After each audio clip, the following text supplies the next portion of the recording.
ராகவ் கிட்டையும் வர்ஷினி கிட்டையும் இசை சொல்றாங்க. ஸ்ரீஜாவுக்கு ஒரு போன் கால் வருது.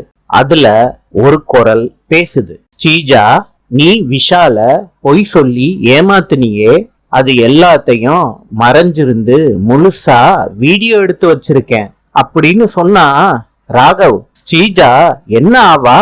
ராகவ் சொல்றாரு, இசை, ஸ்ரீஜா இதை கேட்ட உடனே கடன்னு ஆடி போயிருவா. இசை சொல்றாங்க, ஆமா ராகவ், அந்த மாதிரி நம்ம ஸ்ரீஜா கிட்ட பேசணும். நம்ம பொய் தான் சொல்ல போறோம். அத நம்புற மாதிரி சொல்லி இந்த வீடியோ உனக்கு வேணும்னா எனக்கு பணம் கொடுன்னு சொல்லி பிளாக்மெயில் பண்ண போறோம்.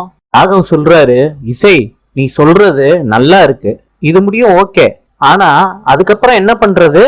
இசை சொல்றாங்க, ராகவ், ஸ்ரீஜா நிச்சயமா பயந்துருவா, நம்ம கேட்ட பணத்தையும் கொண்டு வருவா. வரும்போது ஸ்ரீஜா கிட்ட நம்ம பேசணும். அவ விஷால ஏமாத்தின விஷயத்த யதார்த்தமா அவகிட்ட பேசினா அவ இதுக்கு பதில் சொல்லுவாள்ல.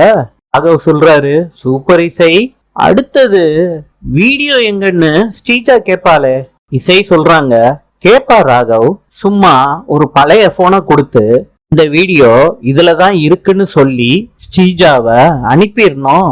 இதுல நமக்கு நம்ம கிட்ட அவ பேசின உண்மைதான் நமக்கு ரொம்ப முக்கியம். ராகவ், அவ வந்து பேசும்போது ஒளிஞ்சிருந்து அவ பேசுற கான்வர்சேஷனை நான் ரெக்கார்ட் பண்ணிடுவேன்.